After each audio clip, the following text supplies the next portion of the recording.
Hi all, welcome to my YouTube channel. If you are new here, welcome. If you are here for the first time or a subscriber or just seeing this video pop up on your feed or whatever, just welcome to my channel. And I just wanted you to know that I'm so glad that you're here. I hope that my content inspires you and just encourages you to have a relationship with Jesus Christ. I don't know why my cat is right here. Why are you right here? Can you get down, please? Get down. You're gonna be distracting.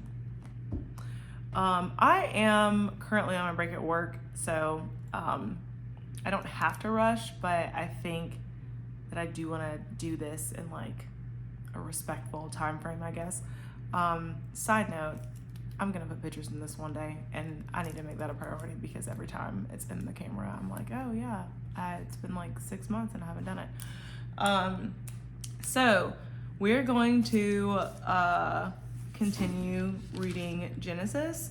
We are on chapter 37, and this is going to be about Joseph's dreams, him being sold into slavery, and then it also kind of like turns, not turns, but there's a story about Judah and Tamar in chapter 38. So that is what we're going to go ahead and read. And yeah, I'm going to read. Sorry, y'all. I got a lot going on today. I just don't, you know, I'm not trying to be weird, but the straps just might be showing today, if we're being honest, because we're gonna do that. It's fine. It's fine. Everything's fine. We got cats running around, a puppy trying to play, and I'm just gonna read, so we're good. All right, so I'm just gonna read chapter 37. I'm gonna stop at 17, and then I'm gonna read 18 to 36, and then we'll talk about them.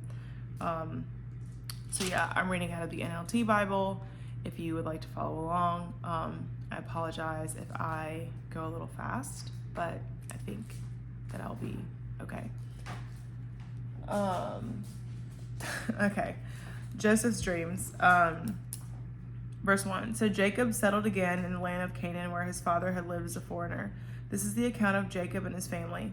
When Joseph was 17 years old, he often tended his father's flocks. He worked for all his half-brothers, the sons of his father's wives, Bilhah and Zilpah. Excuse me. But Joseph reported to his father some of the bad things his brothers were doing. Jacob loved Joseph more than any of his other children because Joseph had been born to him in his old age. So one day Jacob had a special gift made for Joseph, a beautiful robe, but his brothers hated Joseph because their father loved him more than the rest of them. They couldn't say a kind word to him. One night, Joseph had a dream, and when he told his brothers about it, they hated him more than ever. Listen to this dream, he said. We were out in the field tying up bundles of grain, and suddenly my bundle stood up, and your bundles all gathered around and bowed low before mine. His brothers responded, so you think you'll be our king, do you? You actually think that you'll reign over us. And they hated him all the more because of his dreams and the way he talked about them. Soon Joseph had another dream, and again he told his brothers about it. Listen, I've had another dream, he said. The sun, the moon, and 11 stars bowed low before me. This time he told the dream to his father as well. I'm so sorry. I really need some caffeine. This time he told his dream to his father as well as to his brothers, but his father scolded him. What kind of dream is that? He asked. Would your mother and I and your brothers actually come bow to the ground before you? But while his brothers were jealous of Joseph, his father wondered what the dreams meant. Soon after this, Joseph's brothers went to pasture their father's flock at Shechem. When they had been gone for some time, Jacob said to Joseph, your brothers are pasturing the sheep at Shechem. Get ready, and I will send you to them. I'm ready to go, Joseph replied. Go and see how your brothers in the flock are getting along, Jacob said. Then come back and bring me a report. So Jacob sent him on his way, and Joseph traveled to Shechem from their home in the valley of Hebron. When he arrived there, a man from the area noticed him wandering around the countryside. A man from the area noticed him wandering around the countryside. What are you looking for? He asked. I'm looking for my brothers, Joseph replied. Do you know where they are pasturing their sheep? Yes, the man told him. They have moved on from here, but I heard them say, let's go on to Dothan. So Joseph followed his brothers to Dothan and found them there. Okay, so, all right. So Jacob is in Canaan, where his father lived, also where Abraham lived, and I read this morning, like in my quiet time, so I'm just gonna talk about a couple things that kind of stuck out to me. The Canaanites were not like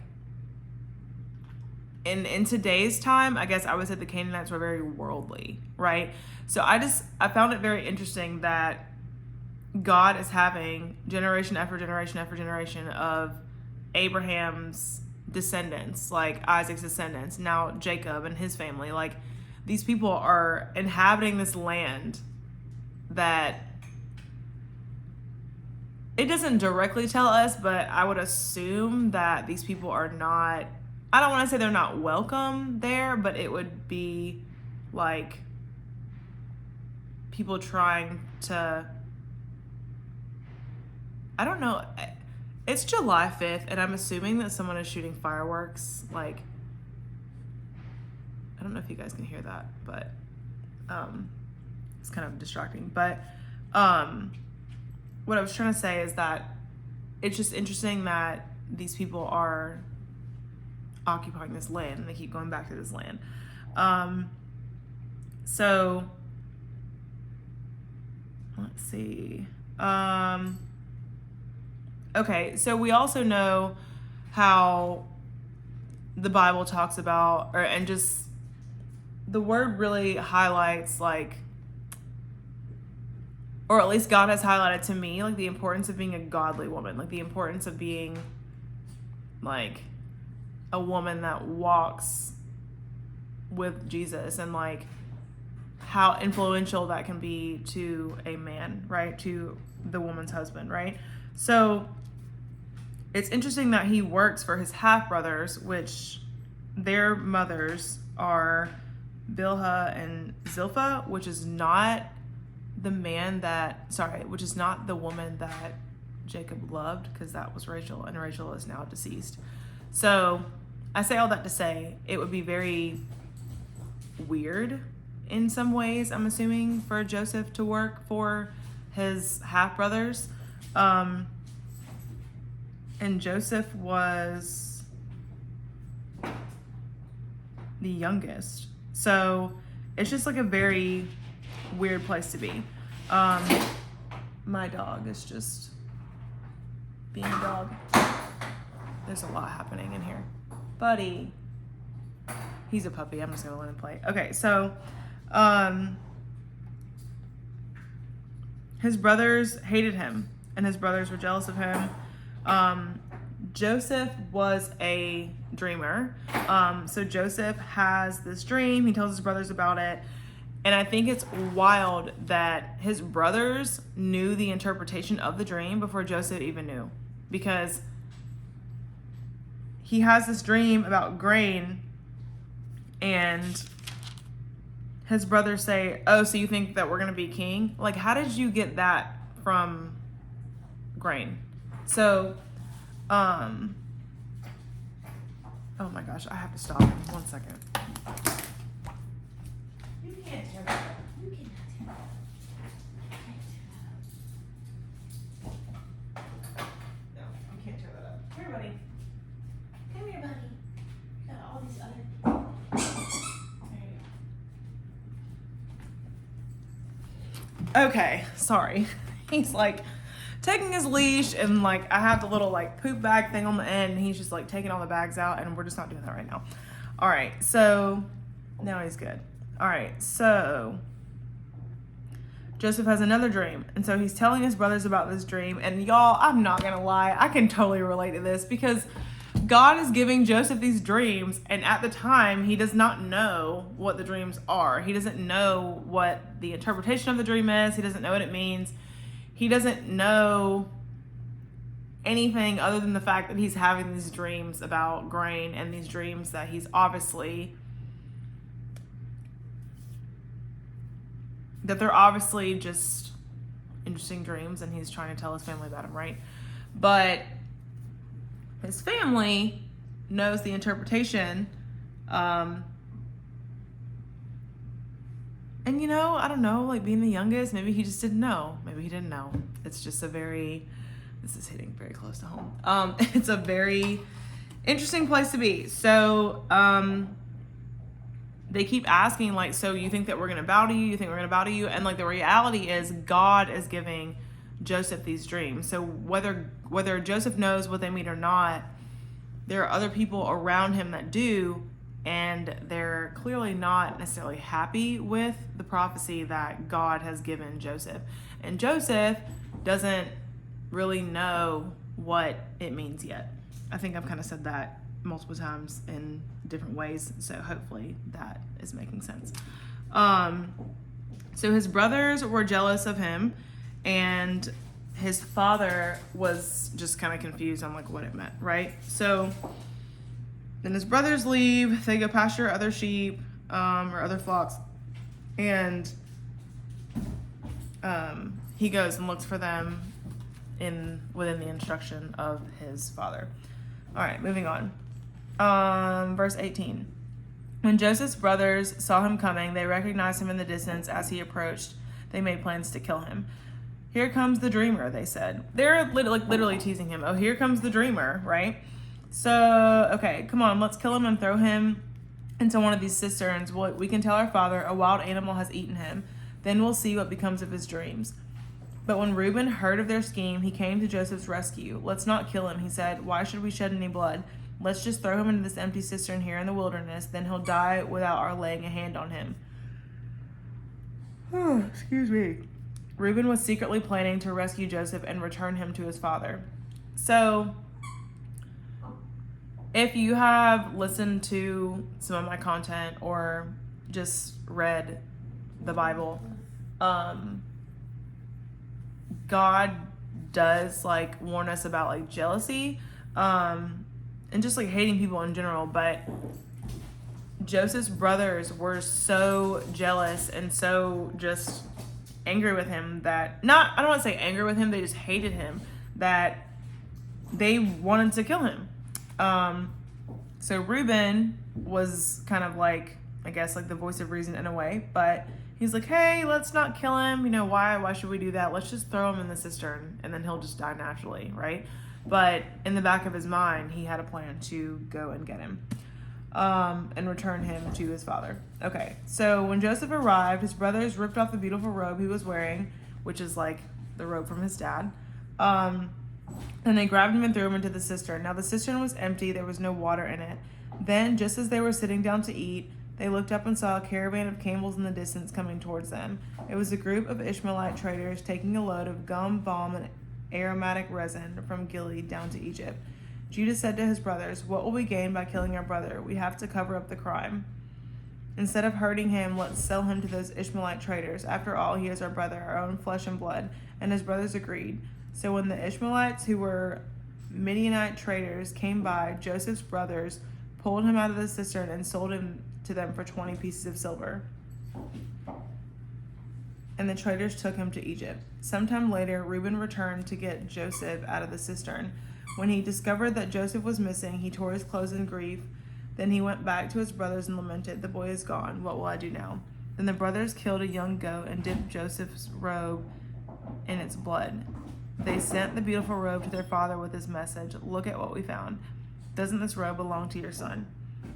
Their father recognized it immediately. Yes, he said, it is my son's robe. A wild animal must have eaten him. Joseph has clearly been torn to pieces. Then Jacob tore his clothes and dressed himself in burlap. He mourned deeply for his son for a long time. His family all tried to comfort him, but he refused to be comforted. I will go to my grave mourning for my son, he would say. Then he would weep. Meanwhile, the Midianite traders arrived in Egypt, where they sold Joseph to Potiphar, an officer of Pharaoh, the king of Egypt. Potiphar was captain of the palace guard. Okay, I want to look up something really fast.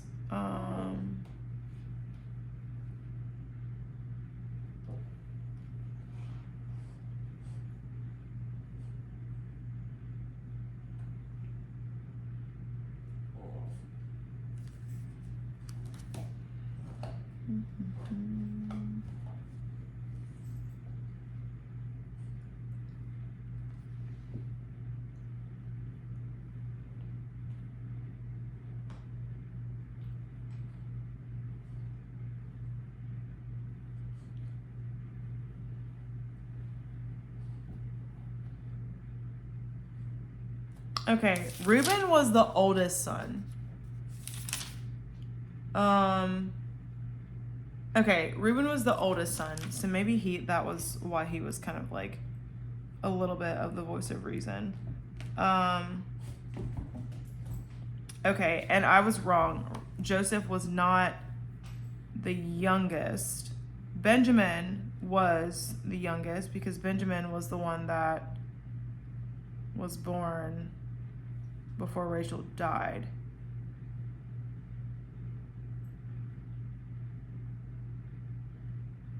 But Joseph and Benjamin were brothers.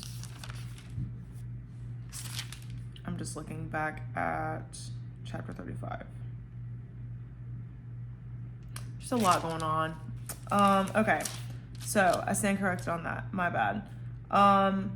Okay, so as far as like Joseph being sold into slavery, the ideas of what to do with him were first to kill him, secondly for him to just die naturally. They were going to put him in the cistern without actually like murdering him, and then they decided to sell him. So Reuben ended up coming back because obviously Reuben was not involved in like the plan that actually was executed, and he comes back and he's like freaking out because he's gone. And then so the brothers kill a goat, which I think it's very interesting that it was a goat, but that is just for another time. And they put his robe in it, the robe that they ripped off of him because that was the robe that his father gave him. And then they're like, oh, doesn't this belong to your son? I think it's just also wild because Jacob, I don't know, it just not saying that Jacob, I guess he did kind of get tricked in a way here, but it's just very interesting how all this is like happening. But I know the end of this, so I'm trying to like not tell the story ahead of time. But even in their wicked schemes, even in their wicked plot of them thinking that they were selling Joseph or getting rid of him or doing something to where he was not going to be able to, like doing something where they weren't going to be bowing to him or be under him, they sold him to a king. Like, in their wicked plan of getting rid of him, it actually put him where he needed to be. So I'm going to go ahead and read 38. Yeah, okay. Judah and Tamar. About this time, Judah... Okay, let's just figure out who Judah is because he has a lot of sons, and I'm just trying to keep up right now. Okay, so Judah is one of the middle-ish sons from Leah. Okay. Is there anybody else I need to know about? Okay. About this time, Judah left home and moved to Adullam, where he stayed with a man named Hira. There he saw a Canaanite woman, the daughter of Shua, and he married her. When he slept with her, she became pregnant and gave birth to a son, and he named the boy Then she became what a name. Then she became pregnant again and gave birth to another son. She named him Onan. And when she gave birth to a third son, she named him Shelah, not sure. At the time of Shelah's birth, they were living at Kezib. In the course of time, Judah arranged for his firstborn son to marry a young woman named Tamar. But was a wicked man in the Lord's sight, so the Lord took his life. Then Judah said to Er's brother Onan, go and marry Tamar, as our law requires the brother of a man who has died. As our law requires of the brother of a man who has died. You must produce an heir for your brother. But Onan was not willing to have a child who would not be his own heir. So whenever he had intercourse with his brother's wife, he spilled the semen on the ground. This prevented her from having a child who would belong to his brother. But the Lord considered it evil for Onan to deny a child to his dead brother. So the Lord took Onan's life too. I'm just going to highlight that these people's decisions and what they did was the reason that God, the Lord, took their lives. That's really all I gotta say. It says, so the Lord took his life. So the Lord took Onan's life too. This would conclude and lead us to believe that God takes people's lives. He is in control. It is just a very blunt thing to hear, to read. It doesn't really say why, other than the fact that they were wicked in the eyes of God.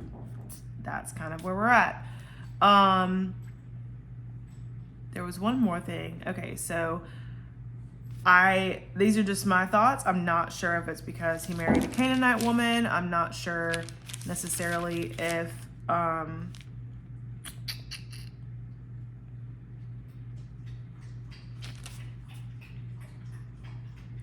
it's just, so what was I gonna look up? Okay, moving on. Verse 11. Then Judah said to Tamar, his daughter-in-law, go back to your parents' home and remain a widow until my son Shelah is old enough to marry you. But Judah didn't really intend to do this because he was afraid Shelah would also die like his two brothers. So Tamar went back to live in her father's home. Okay, so these are just my thoughts. This is not like actually written here or anything like that. Hey buddy, what are you doing? So Judah is basically promising Tamar another husband, right? He has no intention of doing this because his other sons died while being involved with this woman, if you will. Okay, so verse 12, we're going to move on. Some years later, Judah's wife died. After the time of mourning was over, Judah and his friend Hira, the Adulamite, went up to Timnah to supervise the shearing of his sheep. Someone told Tamar, look, your father-in-law is going up to Timnah to shear his sheep. Tamar was aware that Shelah had grown up, but no arrangements had been made for her to come and marry him. So she changed out of her widow's clothing and covered herself with a veil to disguise herself. Then she sat beside the road at the entrance of the village of Eanim, which is on the road to Timnah. Judah noticed her and thought she was a prostitute since she had covered her face. So he stopped and propositioned to her. Let me have sex with you, he said, not realizing that she was his own daughter-in-law. How much will you pay to have sex with me? Tamar asked. I'll send you a young goat for my flock, Judah promised. But what will you give me to guarantee that you will send the goat? She asked. At this point, she's like, so what are you going to give me? Because I already know that you lied. So he doesn't even know who he is requesting to sleep with during this time. Okay, I'm checking on this dog. He doesn't even know who he is asking to sleep with during this time because this is actually his daughter-in-law. And in the same breath, she is already like upset because she knows that the other son that he promised her is now of age, and that's clearly not happening. It's just kind of a hot mess. And then Judah's wife died, so he is not intimate with anybody. So he's like, yeah, let me just find this prostitute that I'm seeing right now that is actually my daughter-in-law. And she's like, yeah, I'm gonna kind of make you look like an idiot because she's about to. And it's just not really great. So he lied to her, and now she's she's lying to him, essentially. And so she's like, what guarantee can you give me that, you'll send the goat because, she lied before. It's a lot of talk about goats. Just gonna throw that out there. All right, so verse 18, what kind of guarantee do you want? He replied. She answered, leave me your identification seal and its cord and the walking stick you are carrying. So Judah gave them to her. Then he had intercourse with her, and she became pregnant. Afterwards, she went back home, took off her veil, and put on her widow's clothing as usual. So this girl didn't change clothes. She was sad. Now she's out for revenge low key. And then she just went back to her regular schmegler outfit. And it's wild because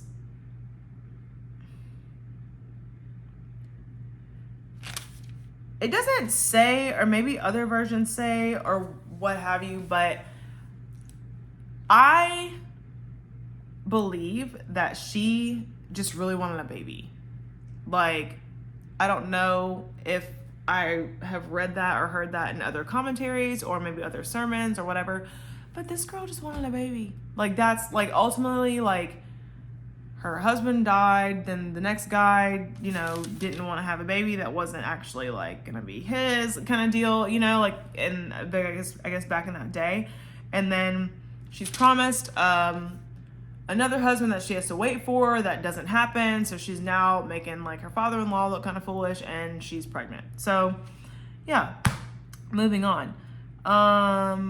Verse 20. Later, Judah asked his friend Hira the Adulamite to take the young goat to the woman to pick up the things he had given her as his guarantee. So he's saying, he's finally like, hey, can you take this goat that I promised this prostitute?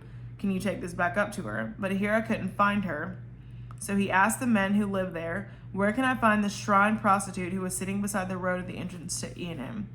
We've never had a shrine prostitute here, they replied. So Hira returned to Judah and told him, I couldn't find her anywhere, and the men of the village claim they've never had a shrine prostitute there.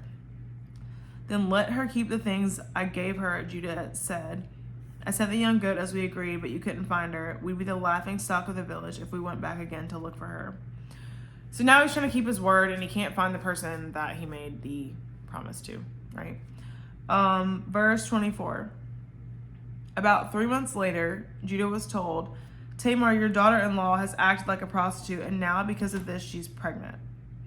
Bring her out and let her be burned, Judah demanded. But as they were taking her out to kill her, she sent this message to her father-in-law. The man who owns these things made me pregnant. Look closely. Whose sealing cord and walking stick are these? Judah recognized them immediately and said, she is more righteous than I am, because I didn't arrange for her to marry my son Shelah. And Judah never slept with Tamar again. When the time came for Tamar to give birth, it was discovered that she was carrying twins. While she was in labor, one of the babies reached out his hand. The midwife grabbed it and tied a scarlet string around the child's wrist, announcing, this one came out first. But then he pulled back his hand, and out came his brother. What? The midwife exclaimed. How did you break out first? So he was named Perez, which means breaking out. Then the baby with the scarlet string on his wrist was born, and he was named Zerah, which means scarlet or brightness per the notes. So that is chapter 38.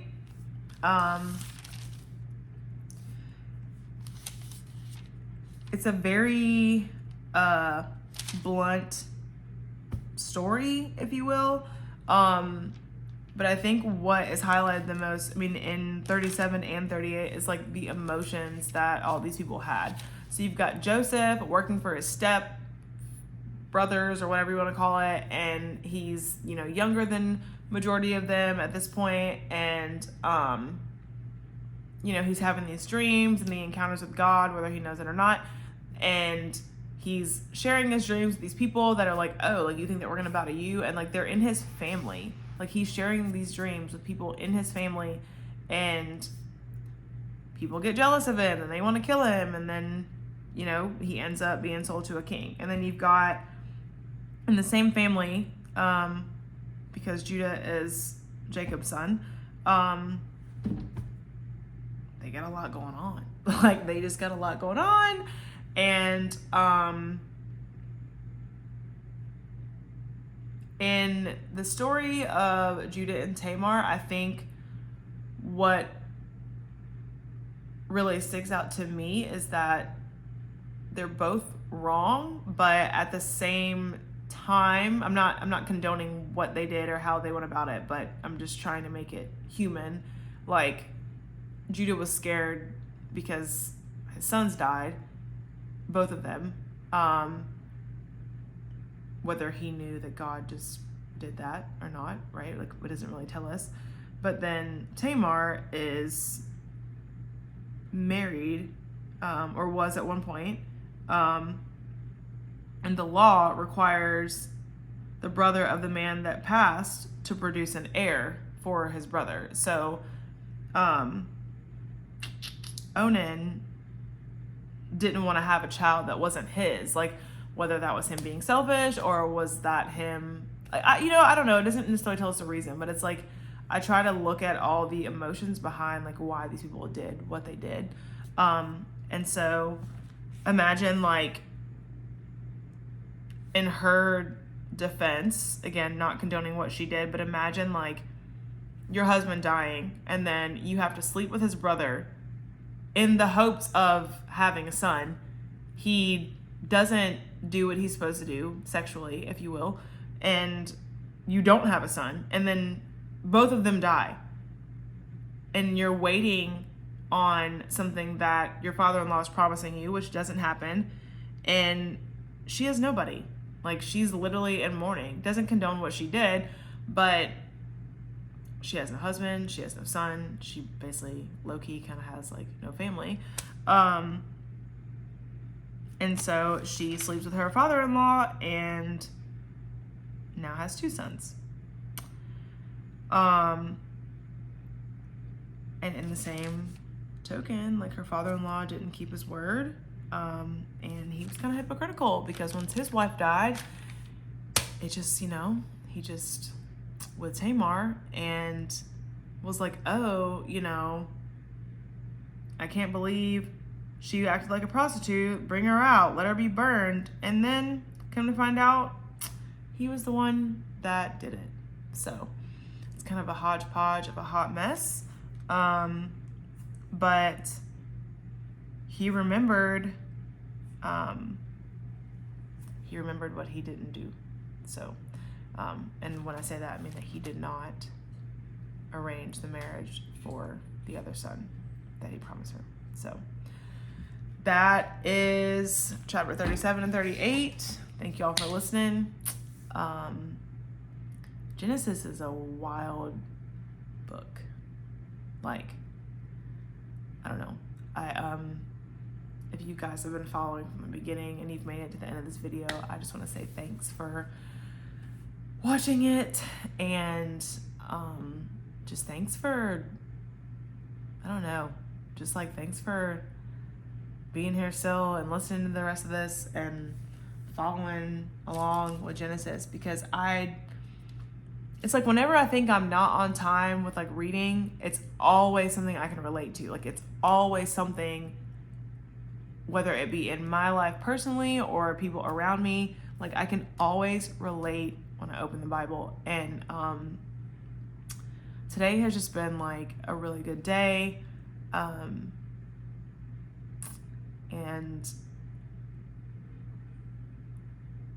if I can leave you with anything, especially if you've made it to the end of this,